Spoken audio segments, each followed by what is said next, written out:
New Orleans Saints quarterback Drew Brees is being inducted into the team's Hall of Fame, and the Week 7 game against the Denver Broncos is the perfect time to celebrate it. We got all that and a little bit of lagniappe for you on today's episode of Locked On Saints.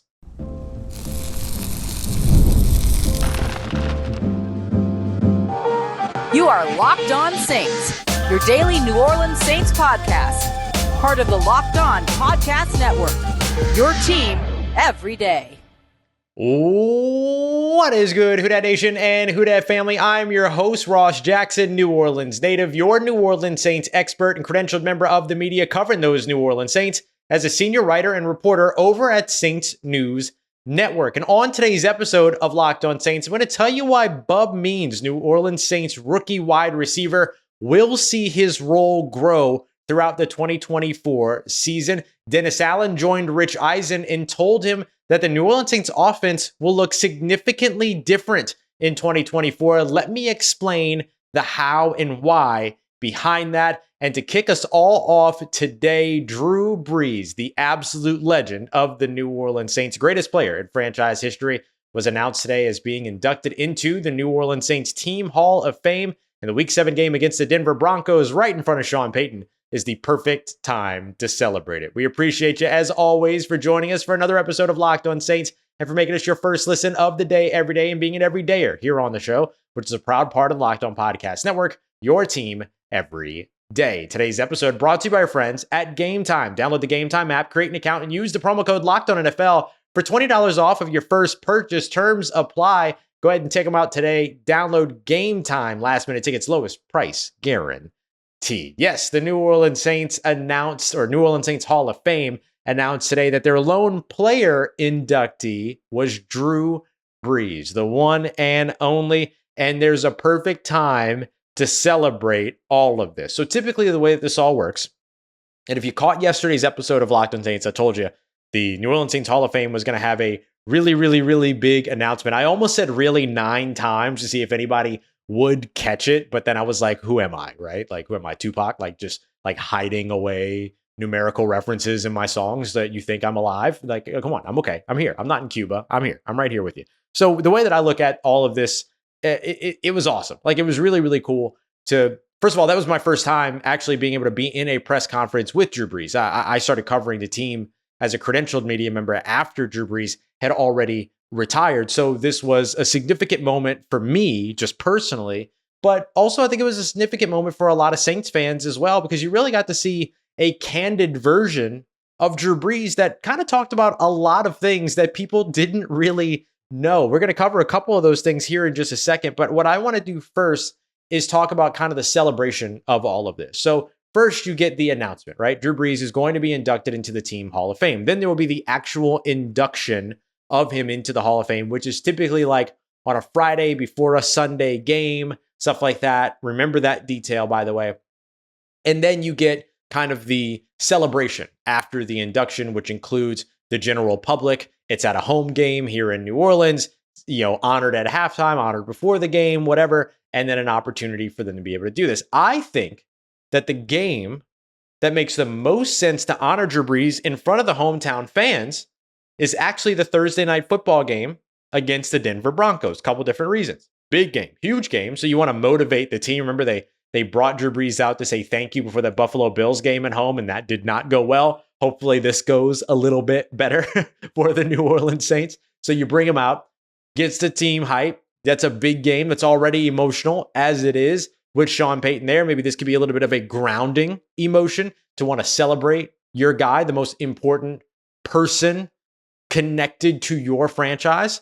You get to do it in front of Sean Payton. I'm just kidding. It's not really about doing it in front of Sean Payton, but I do think it's actually cool to do it with Sean Payton in attendance. I mean, Sean Payton, Drew Brees, right? Like these two guys, their entire history is tied together. Even though Sean has gone on and continued coaching elsewhere, his history is still going to be tied, at least early on, to Drew Brees. And so having Drew Brees and Sean Payton there to be able to kind of take all that in together and maybe Sean be able to be a little bit more of a part of it, I do think that's a classy move by the New Orleans Saints organization. It's a primetime game, which means that all the TV breaks are much longer than they are for a typical afternoon game. So you have the time to be able to do this. That sounds like a small detail, But the reason why I think that's important is because if you do it during one of the other like noon games or something like that, then you run the risk of having to rush things. It's going to feel rushed for the audience that's there, for the people that want to celebrate, in a lot of cases, their hero in Drew Brees that night. I think doing it during a primetime game at home, and this being the only primetime game as of right now at home for the New Orleans Saints, one on the road to Green Bay, another on the road to Kansas City, it's a perfect time to do it to where you're going to have the time built in because of the long TV timeouts. And here's the other thing that I think is really important. Drew Brees played his final game against the Tampa Bay Buccaneers in a 30-20 loss in front of 3,750 members of audience in attendance. I think a total of like 8,000 people with like workers and other folks that might have been around as well. That's it. Remember, he retired while there were still the COVID rules in place. So attendance was really, I mean, there might have been more people in the room today in the Saints auditorium while the announcement was being made about his induction than there were actually people live watching his final game. And that sucks. That's unfortunate. It's no one's fault. It's just world happenings at that time. It's nobody's fault, but it sucks. And so being able to do it on a national stage where even the broadcast could potentially cut to it so that his induction celebration gets aired in front of millions and millions and millions of people on Amazon Prime, by the way, which they're trying to market big time anyway. I think there's value in that. And I think that Drew Brees deserves that. Drew Brees deserves that because I got my little cheat sheet here, 13-time Pro Bowler. Leader in NFL completion percentage in NFL history amongst those with at least 5 games. 6-time completion percentage leader, 7-time passing yards leader, 4-time passing touchdowns leader, 2nd in career yards, 2nd in career passing touchdowns. The list goes on. I mean, the guy's got a third of the 5,000-yard passing seasons that are out there. He's got 5 out of 15. He's the only one with multiple 5,000-yard passing seasons that doesn't include a season with a 17th game. Tom Brady and Patrick Mahomes being the other two, who only have 2. Drew Brees has 5. He also owns out of the top 10 best completion percentage seasons, single seasons. He owns 6 of them things. Yeah. He deserves to be celebrated in front of 80,000 of homegrown hometown fans, but he also deserves to be celebrated in front of millions and millions of people. A couple things that I thought were really interesting. He said during his conversation with us that if it wasn't for the arm, he felt like he would have played another 3 years. That he could have taken out an insurance policy, right? Could have taken out insurance when that torn labrum happened at the end of his time in San Diego. And instead, he could have stopped right there, as it called it a season-ending injury, taken out a big old insurance policy. And instead, he played on. And look what happened. All those accolades that I just mentioned. I didn't even mention Super Bowl MVP, 2-time Offensive Player of the Year, 13-time Pro Bowler. You know what I mean? Pretty incredible stuff. Also said he wants to get back into broadcasting as well. Didn't get an opportunity to do much NFL broadcasting, just 2 games when he was with NBC. Didn't like the fact that he was traveling 26 weekends. Remember, part of his retirement was to get to spend more time with his kids. Said he's been throwing footballs with his kids, but he throws lefty. He said he can still drop a dime 30 yards downfield with the left hand, though. And he's at a point now to where he's looking ahead and saying, man, I hope I get opportunities to do that. And I hope he does too. I think he got the short end of the stick at NBC. I think they did him wrong. You take one of the best players in NFL history at one of the most important position, at the most important position in the game, and you say, go cover Notre Dame games? Get out of my face. No disrespect to Notre Dame, but don't take him and put him on a college broadcast. Keep him in the NFL broadcast. Let him be of value to the NFL viewer. Let him make people smarter, so on and so forth. So really cool, man. It was just a really vulnerable, really raw, really emotional version of Drew Brees, not the polished, media-trained version, just a dude. And it was really cool. So if you haven't gotten a chance to watch the whole thing, please do. I'll use a couple of clips, or I might even share a couple of clips here on Locked On Saints over the weekend or something like that. But please, it's worth your time. It's absolutely worth your time. All right, coming up next, Drew Brees wasn't the only one making appearances today. Dennis Allen made an appearance over on the Rich Eisen show where he explained why the New Orleans Saints defense will look significantly different in 2024 than what fans are used to. So let me fill in the blanks and explain to you exactly how different it should look. We got that coming up for you as we continue on with today's episode of Locked On Saints, part of Locked On Podcast Network, your team every day. Today's episode of Locked On Saints brought to you by our friends at eBay Motors. Passion, drive, patience, all of the ingredients that it takes to win a championship is the same formula that it takes to keep your number one ride or die alive. And eBay Motors has everything that you need to keep your vehicle, keeping it up to peak performance. Even if you want to level it up to peak performance, keep it going, all that, superchargers, roof racks, exhaust kits, LED headlights, and more. Whatever it is that you're looking for, you're going to be able to find it at ebaymotors.com. With over 122 parts for your number one ride or die, you're going to be able to get exactly what you're looking for. And with eBay's guaranteed fit, those parts are guaranteed to fit the first time, every time, or your money back. Because with eBay Motors, you're burning rubber, not cash. With all the parts that you need at the prices that you want, you're going to be able to get everything you need to get your car up to that MVP standard and bring home some big wins. So keep your ride or die alive today at ebaymotors.com. Eligible items only, exclusions apply. eBay guarantee fit available only to U.S. customers. All right, family. New Orleans Saints head coach Dennis Allen visited with the legend Rich Eisen on Thursday and explained that the New Orleans Saints offense will look significantly different in 2024 than the offenses that New Orleans Saints fans are accustomed to seeing. And he mentioned two particular things. So I'm going to highlight both of those things and then give you some numbers behind it so that A, you can sound really cool at the water cooler, but then B, so you understand a little bit more about like what this actually means and how it can help this team. And of course, how it elevates everyone's favorite player. We appreciate you very much, as always, for being here and making Locked On Saints your first listen of the day, every day. Don't forget to go and check out Locked On Sports today. If you've been listening to some of those other news networks, it's just a lot of yelling and screaming in the background. You want real information. You want to be smarter. Well, make the switch over to Locked On Sports today, which is programmed specifically for you and all the biggest stories around the world of sports, with the local experts giving you the insight that only they can bring as people that cover the team every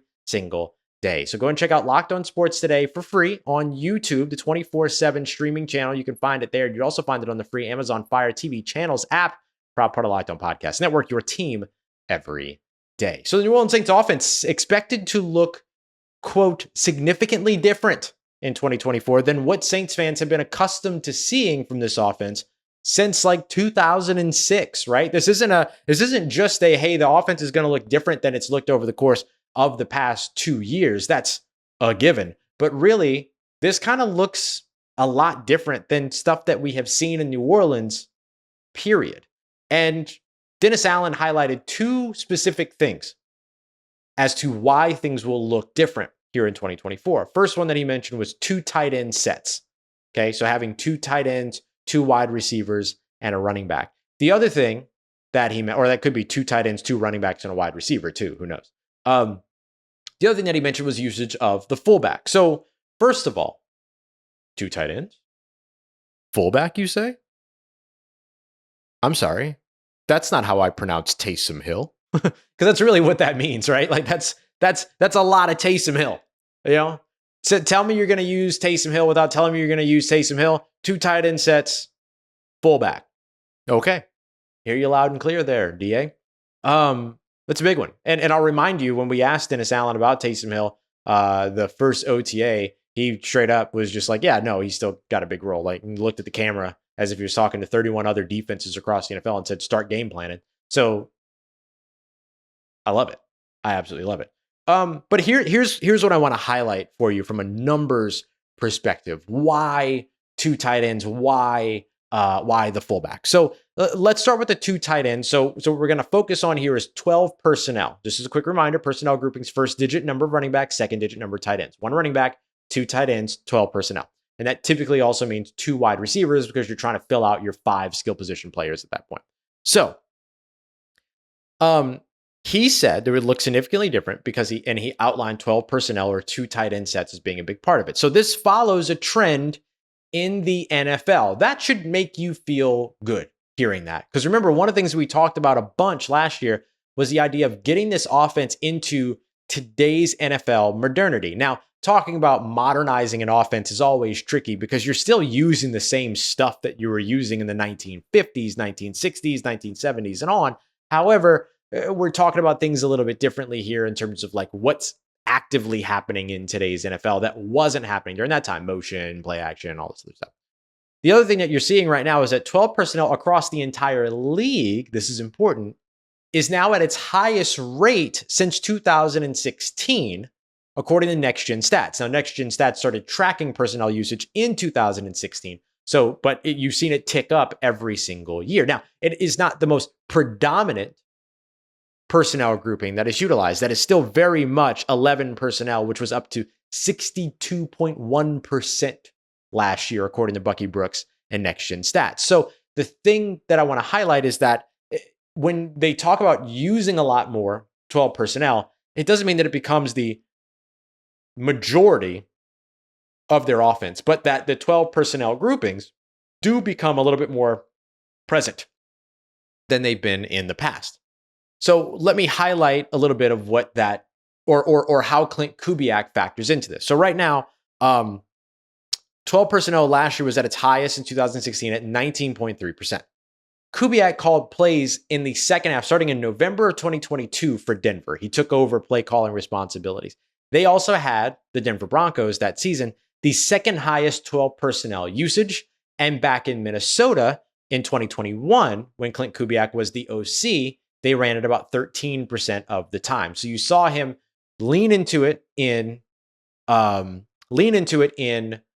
Denver, not necessarily lean into it when he was in Minnesota, but something that they're clearly looking to lean into more here in New Orleans. Interestingly enough, when it comes to that 12 personnel grouping, the San Francisco 49ers didn't use a ton of it last year at all. They actually used it at a lower rate than the New Orleans Saints, who ranked around 23rd, if I remember correctly. So that would be something that I would definitely keep an eye out on, is just seeing how 12 personnel happens. Now, how does this help or is utilized? Now, how does this help you win games? Well, first of all, it gives you an 8-man front for your run game. It can give you or not an 8-man front, but it gives you a 5, 6, 7-man front for your run game. Math's hard. Okay. Leave me alone. But it gives you a 7-man front for your run game. You add a fullback into that, you're in 22 personnel, it gives you an 8-man front for your run game. If your running back is staying back to block and there's no fullback, still gives you an 8-man front, right? So helps you with pass protection, can help you in run protection as well. More importantly, or biggest, it helps you in run protection. The other thing is that it adds another gap for defenses to account for. When you're looking at the typical 5-man offensive line, or let's say 6-man offensive line, so you got 5 offensive linemen and a tight end. You have the gap outside the tight end, and in the gap in between each player, going from tight end to left tackle or tight end to right tackle, depending on which way you're counting. And then you have the gap that's outside of that tackle. Well, once you add a second tight end there, that then adds not only the gap outside that tackle, but then the gap outside that tight end. So it creates yet another gap that defenses have to fit, that defenses have to pursue, that defenses have to jump, that defenses have to be aware of, and that they have to try to mitigate and they have to try to defend. So it helps in your run game, helps in your passing game as well, because you can still run all go special out of 12 personnel with 2 tight ends and 2 wide receivers. You can still run a lot of your favorite route concepts with 2 tight ends and 2 wide receivers, especially if you have not both guys in line, but you have one in line and another basically lining up in the slot. Lots of different ways to be able to utilize it. And again, create some confusion for the opposing defense. Let's discuss a little bit about the usage of fullback. So again, this highlights Taysom Hill, but Adam Prentice, Xander Horvath also fighting for this role as well. So the Saints last year, when it came to, or rather not the Saints, the San Francisco 49ers. So this is Clint Kubiak coming to New Orleans from San Francisco. Last year, they ran 21 personnel, 2 running backs and 1 tight end. One of those running backs can very well be a fullback, but they ran 2 back sets at the second highest rate last year in 2023 at 37.8%. The only team that ran above that was Miami at 41.6%. So the Saints are trending in the right direction, following the right offenses. I think that's the thing that I want to really highlight when it comes to the 2 back sets. And we've talked about it here on the show before. You've heard me kind of dive into this. As defenses get smaller and smaller and smaller because they're shifting to nickel, more of these kind of, athletic linebackers and these kind of tweener linebackers and things like that. Having 2 tight ends, having 2 running backs on the field is now an advantage again for an offense. It goes back to old school football, and the New Orleans Saints clearly looking to get back to that. There'll be a run first offense And these 2 tight end sets and these 2 running back sets, or 1 running back, 1 fullback sets, will absolutely help them achieve that goal. They wanted to be a run team last year. They just didn't have the deployment that would have allowed them to be able to do that. If we look at 2023, the New Orleans Saints 16th in the NFL when it came to 21 personnel. And when I say 16th, that makes it sound like middle of the road. It was 3%. 3%. Remember, we just talked about San Francisco at 37.8%. So expect to see a big jump there. Those are 2 big ways that the New Orleans Saints offense is going to look significantly different. And also a couple things that might help you win some games down the road. Better protection in your run game, better protection in your passing game, and better disguise in your offense. Coming up next, Bub Means, New Orleans Saints rookie wide receiver. He's going to have a big role. It's not going to start out that way, but I believe his role will grow throughout the 2024 season. And there's 2 case studies we can already look back on. In fact, maybe even 3 that we can already look back on to prove that right. We got that coming up for you as we continue on and wrap up today's episode of Locked On Saints, part of Locked On Podcast Network, your team every day.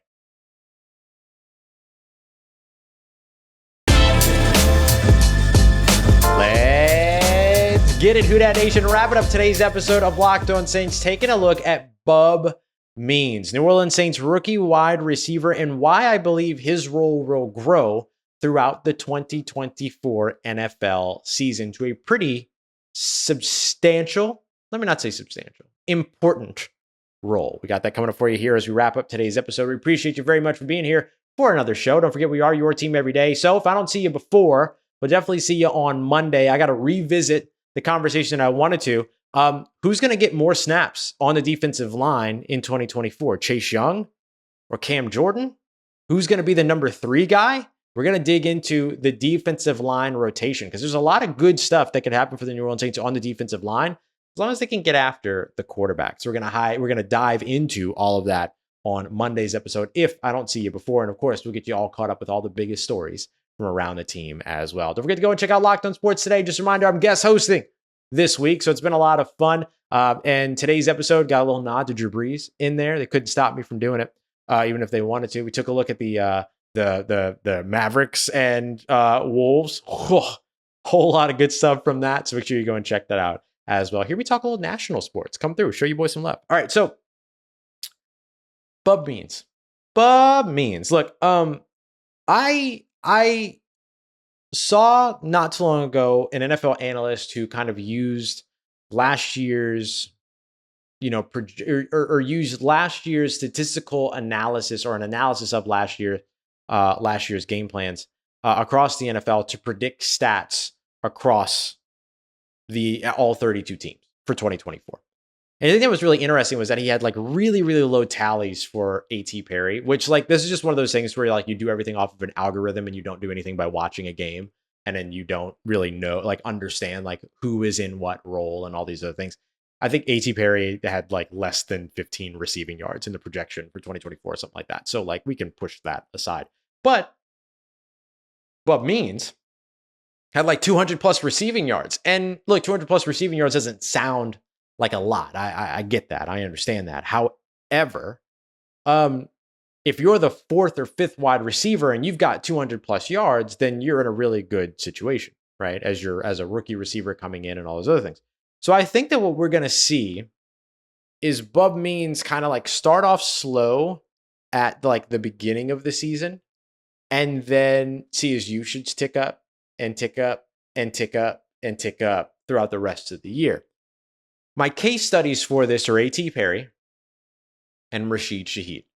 And I think we can use a little Deonte Harty in here as well. All 3 of these guys in their rookie seasons didn't get utilized a ton on the offensive side to begin, but then it was once they hit the field and got those opportunities, we saw them get more and more involved. So this is A.T. Perry, who didn't really see snaps, real significant snaps until that Minnesota Vikings game when Michael Thomas had to leave with the injury. Then all of a sudden, A.T. Perry, has this great end to his season, 4 touchdowns, 200 plus yards, 246 yards receiving, all that. Rashid Shaheed 2 years ago, coming off of, he was on the non-football injury list because he came into the league with an injury from his times at Weber State. Remember, he didn't get to do any of the offseason stuff. No 40-yard dash, no workouts, none of the draft. And I think Trey Wingo calls it the industrial draft complex. Didn't get to partake in any of that stuff. And then, lo and behold, against the Cincinnati Bengals, he gets a jet sweep going left to right, houses it for 50-plus yards, and all of a sudden, he's a part of your offense. Andy Dalton's throwing bombs to him on Thursday Night Football, so on and so forth. So you watched, again, same thing. Started off, nothing. Both those guys, like nada, nothing for both those guys to start. And then at some point in the season, something happened that got them out there, and then everyone went, ooh, ah. And then boom, their production shot up relative to what it was over the course of the early portion of the season when it was utilized. I would say Deonte Harty was in that same vein. He was a guy that it was a little bit more over 2 years for him, but his rookie season, he was all Pro Bowl returner. And then just like Rashid Shaheed was just this past year. It wasn't his rookie season, but you understand what I'm saying. You get what I'm getting at. And then his second year with Jameis Winston, all of a sudden, he's having this huge season. And really, even towards the end of his rookie season, he got more and more involved in the offense. And then his second year, more and more involved in the offense, and then more and more involved in the offense. You see what I'm saying?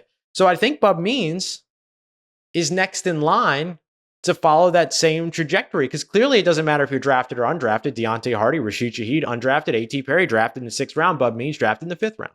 So it don't matter. Don't matter how you show up, how you get here. It matters what you do when you do get here.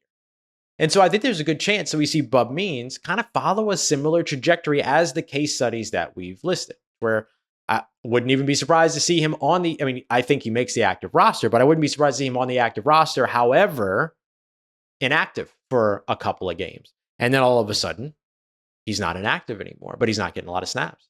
Then all of a sudden, he's active and he's getting some snaps. Then all of a sudden, he's out there on the first play of the game. Then all of a sudden, he's out there for, 40% of snaps, 30% of snaps, something like that on the offensive side. So I think that's what we're going to see from Bub Means. And I think that this is a realistic expectation for him, right? To wrap up with about 200 something yards, just over 20 or so targets, stuff like that, unless an injury forces him, much like what could have happened with A.T. Perry. If an injury had happened earlier, he would have been thrusted into a larger role at a much earlier portion in the season. That, of course, is an exception where the door just kind of slams open, flies open, slams closed, flies open. Makes sense. Then all of a sudden you could see Bub Means maybe, having a larger impact earlier. But I think the ramp up, get ready to hear that word a lot. We're getting into training camp, ramp up, or phrase. I think the ramp up for him will be much like that, right? Nice and kind of calm, cool for him early, but then kind of lifting off from there. And then a gradual increase as things go along. I will say that one thing that will probably help Bub Means is the fact that he's getting work at gunner right now. He's getting work on special teams, all this other stuff. So that might help him see the field a little bit earlier. That might help him be active earlier as opposed to inactive early on in the season. I wouldn't be surprised by either one. But I don't think his usage is going to tick up until well into the season when things get comfortable. So that's my theory around Bub Means and the way that his season is going to go, his rookie season is going to go based upon what we've seen from previous rookie seasons. Now, here's the other reality. He's just awesome. I won't acknowledge the negative reality. Why? Why would I? Maybe he's just awesome right away. That could be cool too. But I think the way it's going to go is that kind of uptick as they go through. But I think he'll have an important role. And I think the important role is somebody that can help you stretch the field a little bit more to where you don't have to rely on Rashid Shaheed and Chris Olave to do that every single play. These guys have to run 70 yards, not really, but run 50 yards downfield and then jog their way back to the huddle and then run 50 yards downfield and jog their way back to the huddle after returning a kick or after returning a punt if you're Rashid Shaheed. Dude, take a breather. Bub Means got it.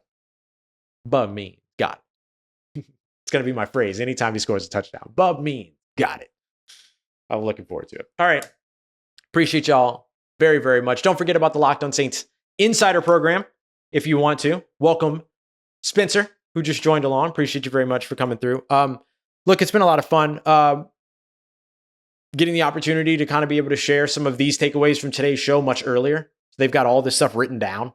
Film studies, Q&As, live Zoom calls, one-on-one communication, all of it. You want to check it out, 504-285-7476. Just text Who Dat to that number, or you can click the link in the description or head over to joinsubtext.com/LockedOnSaints. But if you want to do the link, just look at it in the description. Much easier that way. Or you can text 504-285-7473. Appreciate you very much. As always, make it Locked On Saints your first listen of the day every day. We'll be back with you on Monday, if not before. Until then, make sure you go and check out Locked On Sports Today because I'm guest hosting. You can also go and check out Locked On Pelicans with Jake Madison and Locked On LSU with Caroline Fenton. Appreciate you very much, as always, making us a part of your day, part of your routine, for saying yes to me on the show. As always, if you see me, please say hi. And if you need anything else around your New Orleans Saints in between these episodes, make sure you follow me on your favorite social media at Ross Jackson, NOLA. Hit me up. Let me know how the family's doing. Let me know how you living. Let me know how you momming them. And trust Who Dat Nation, I'll holla at you.